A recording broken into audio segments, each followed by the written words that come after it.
When schools let out for summer, students across the country celebrate what feels like a long-standing tradition. But have you ever wondered why summer break even exists? Most people assume it started because kids needed time off to help with farming, but that's actually not the full story. The real reason behind summer vacation is more complicated, and it says a lot about how school, city life, and ideas about childhood have changed over time. Let's go back to the 1800s. In early America, the school calendar looked very different depending on where you lived. In rural farming communities, school was often split into two short sessions, one in the winter and one in the summer, with a long break in the spring and fall. That was because children were needed at home during planting and harvest seasons. The idea that kids had the whole summer off just to help on the farm isn't totally accurate. In fact, summer was actually one of the times when rural kids were more likely to be in school. Meanwhile, in urban areas, city schools had a very different schedule. In many cities, school was available for up to 11 months of the year, but attendance was not mandatory. That meant children could come and go based on their family's needs or personal circumstances. Some kids attended school year-round, others only part of the year. There wasn't one clear calendar for everyone, and summer vacation wasn't something that existed in a formal way. So where did the idea of taking summers off come from? The answer lies in a combination of health concerns, social change, and the rise of public education reform. During the 19th century, as cities grew more crowded, there were growing worries about how the summer heat affected children's health. City schools were often hot, poorly ventilated, and uncomfortable. Many educators and parents believed that it was unhealthy for children to spend long hours in stifling classrooms during the hottest months of the year.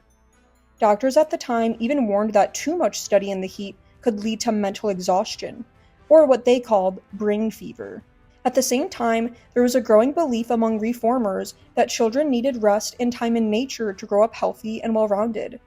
Influenced by the new ideas about childhood and learning, many people started to argue that long breaks were good for kids. Not just physically, but emotionally and mentally too. Some even thought that spending time outside in the fresh air would build character and improve moral values. These beliefs helped push the idea of a long summer break as something that was not just helpful, but necessary. Another big influence was the standardization of school calendars. As America's school system grew and became more centralized in the late 1800s and early 1900s, education leaders began to push for a more unified calendar that could be used across cities and states. A long summer vacation became a convenient way to simplify scheduling. It gave teachers time to train, allowed schools to do maintenance work, and made it easier to manage resources in growing school districts. Over time, the idea of taking summers off became more popular, especially among middle and upper-class families who used the time for travel, camps, or rest outside the city. By the early 20th century, the modern school calendar with a long summer break was pretty much set. It wasn't based only on farming needs, but rather a mix of urban health concerns, new educational theories, and practical decisions about how to run schools more effectively. Ironically, in farming communities, kids had less time off in the summer than they did in the spring or fall, but the farming myth stuck and it still gets repeated today. Summer break also became part of American culture. As schools adopted this calendar, businesses and families began to build summer traditions around it. Summer camps, vacation resorts, and seasonal jobs all became tied to the rhythm of school being out from around June to September. For many kids, it became a time of freedom. No schoolwork, no early mornings, just a chance to explore, play, or even work a summer job. It also gave teachers a break and helped reduce burnout in a profession that can be very demanding. But not everyone has agreed with the idea of a long summer break.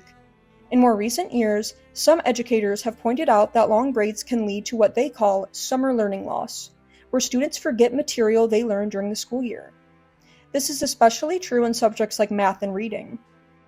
As a result, some school districts have experimented with year-round schooling, where students take shorter breaks throughout the year rather than one in the summer.